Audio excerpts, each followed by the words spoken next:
Halo semuanya, saya Abdul Alim. Pada video kali ini kita akan membuat REST API sederhana.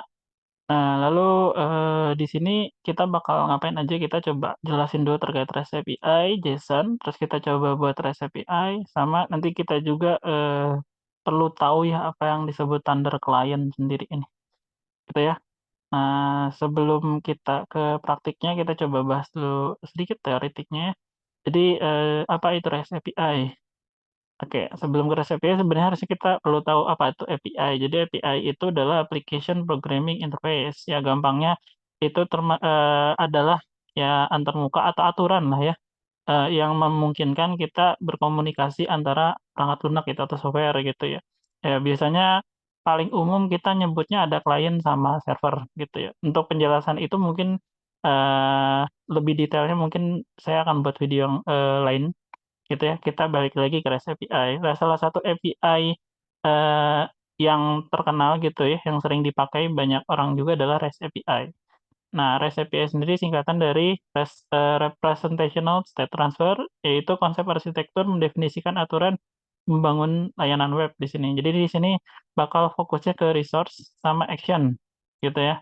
Nah, terus metode yang dipakai ya metode HTTP standar itu get, post, put, delete, dan lain sebagainya. Gitu ya. Terus dia nggak memiliki aturan khusus gitu terkait format data yang digunakan. Cuman biasanya paling umum malah JSON gitu, XML malah jarang gitu, paling sering JSON gitu ya. Nah, maka dari itu kita akan pakainya JSON. Nah, untuk JSON sendiri apa?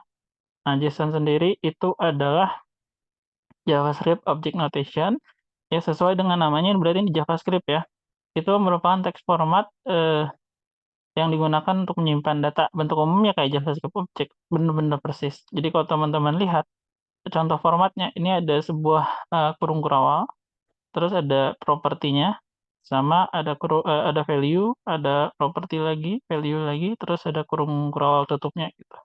Nah, kalau teman-teman lihat ini, gitu ini sebenarnya sama aja kayak objek di JavaScript, cuman perbedaannya mungkin, untuk objek biasanya secara default kita nggak pakai tanda kutip ya, untuk, key-nya atau propertinya. Kalau di sini dia udah pakai tanda kutip.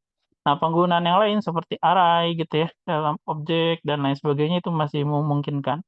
Jadi, teman-teman bisa, manipulasi data, ya seperti teman-teman manipulasi data di JavaScript, kayak gitu. Oke, kita akan lanjut ke, buat REST API. Nah, di sini kita, saya udah siapin project yang sebelumnya ya. Saya akan pakai project yang sama persis, seperti sebelumnya. Nah, di sini saya belum nyalain. Ya, saya akan, run. Oke, nah di sini, yang teman-teman butuhin sebenarnya, persis seperti sebelumnya adalah method. Nah di sini, method di sini maksudnya, HTTP method ya. Nah di sini saya akan coba hapus beberapa hal yang kemarin kita sempat buat ya, gitu ya. Jadi mungkin statiknya saya tetapkan saja, nggak apa-apa takutnya perlu lagi.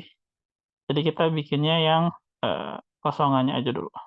Nah hello world-nya, nah sama yang lainnya kita mungkin kita kasihnya ini show info JSON aja gitu kali ya. Jadi ini home-nya. Nah, di sini kita buatkan const, show info JSON gitu ya. Lalu sama persis seperti sebelumnya ada request sama response.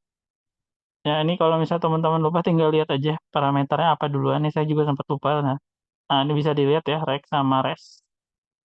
Nah, di sini kan kita nggak ada request-nya ya, jadi kita cukup, pakai rec aja. Sorry, respon saja. Nah, untuk respon JSON gimana? Di sini ya teman-teman cukup pakai JSON, dah itu selesai. Lalu teman-teman munculkan data berupa JSON. Jadi misalnya teman-teman mau ngasih info, berarti kita punya variabel info, ya, punya variabel info. Nah, di sini katanya information aja ya. This is misalnya home, apa, home page gitu atau home page gitu kali ya, atau root page aja ya. Nah, root page. Terus ini infonya kita balikin, sip. Lalu kita bisa cek di browser, Jadi kalau di browser bisa langsung kelihatan sebenarnya. Nah, Informationa. Nah, ini sebenarnya ini udah JSON, teman-teman. Cuman kan nggak bakal terlalu kelihatan sebenarnya, ini kelihatan cuman kayak kasih kurung roll, tapi ini sebenarnya JSON, gitu. Kalau teman-teman inspect, ya, terus di bagian network, teman-teman refresh lagi gitu ya.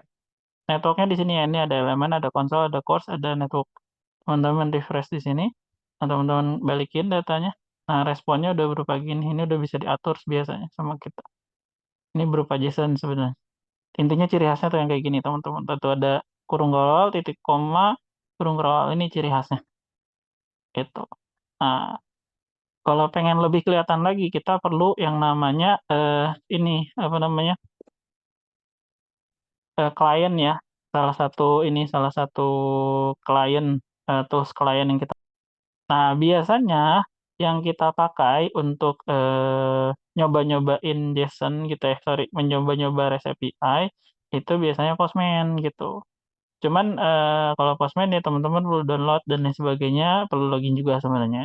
Sebenarnya saya sudah punya, cuman emang lumayan ini ya, lumayan berantakan isinya karena belum saya rapihin. Nah, sebenarnya kita punya, salah satu alternatif gitu ya, alternatif yang disarankan di sini adalah Thunder Client. Nah, untuk instalasi, Thunder Client sendiri itu apakah teman-teman perlu install di luar lagi? Jawabannya nggak perlu, teman-teman di ekstensi VS Code teman-teman cukup searching Thunder Client gitu ya. Lalu teman-teman buka Thunder Client di sini, lalu di sini teman-teman bisa, akses gitu ya, beberapa request-an ya contohnya. Nah, ini kita akan coba contohin aja, kita akses localhost 3000-nya ya,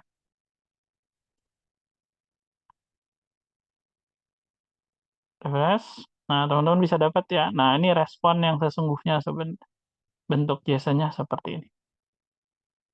Oke, lalu kita akan coba, sedikit manipulasi data, jadi kita akan nge-request berupa JSON. Jadi kita ada information, kita tarik di sini ya. Misalnya, yang, masukin data itu berupa misalnya namanya gitu ya, nama user-nya. Jadi kita akan terima dalam bentuk body namanya, request body. Nah, di sini kita perlu yang namanya, eee, body parser ya, eee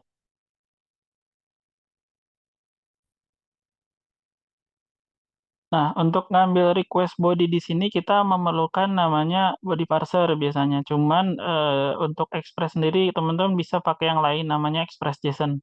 Nah, cara pakainya sama persis seperti di yang use di sini, yang static.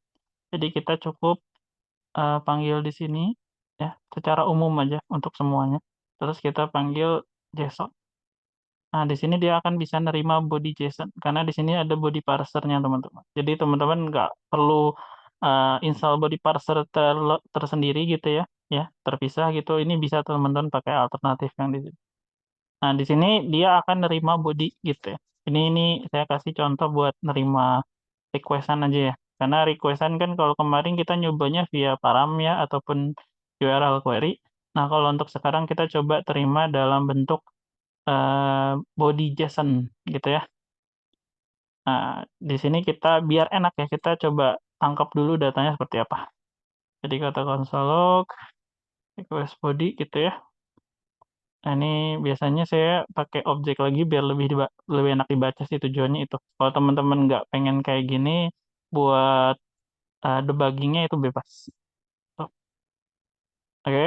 Nah, lalu kita akan coba kembali penggunaannya. Ketika ini di-enter harusnya dia muncul ya, desain maksudnya desain sini, dia harusnya muncul data yang kita lempar tadi. Oke, dapat ya. Bodinya emang kosongan karena kita belum ngapa-ngapain. Coba kita isi sesuatu. Nah, ciri khasnya di sini JSON. Nah, kalau di Postman dia juga teman-teman cek ya bagian JSON-nya yang mana. Kalau misalnya teman-teman pakai Postman, kalau misalnya ngikutin di video ini pakai Thunder Client ya kayak gini aja. Ya, kita misalnya masukin name doang. Jadi di sini misalnya dia pengen nangkap informasi name-nya gitu. Ini misalnya kita pakai anonim standar John.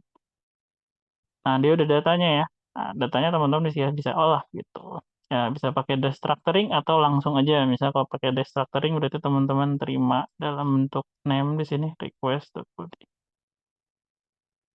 Oke, tuh. Lalu misalnya teman-teman keluarin, misalnya name, ah langsung munculin infonya misalnya, ya, koma. Oke, kalau misalnya nggak pengen pakai structuring, ini bisa di-komen dulu atasnya, terus name titik dua quest body.name. Ini boleh kayak gini juga ya, jadi sama aja. Nah, mungkin teman-teman bisa kasih kondisi, misalnya dia ada isinya, dimunculin gitu ya, atau mungkin bisa diginiin sih tuh, eee, body name tanya gitu ya, nanti dia default-nya, eee, atau gini aja nggak apa-apa, dia ada isi, teman-teman baru ngisiin datanya, terus kalau nggak ada teman-teman kasih kosongan. Jadi nanti default-nya dia kosong kalau name-nya nggak diisi, gitu ya. Jadi ketika kita coba di sini misalnya, kalau ini name-nya ada, nanti information name-nya keluar. Kalau kita nggak ngisi apa-apa, udah dia name-nya kosong, jadinya kan aman ya. Udah kita handle kondisi di mana, data yang diinginkan tidak ada. Oke, kurang lebih seperti itu ya untuk penggunaan REST API sederhana. Saya Abdul Alim, terima kasih.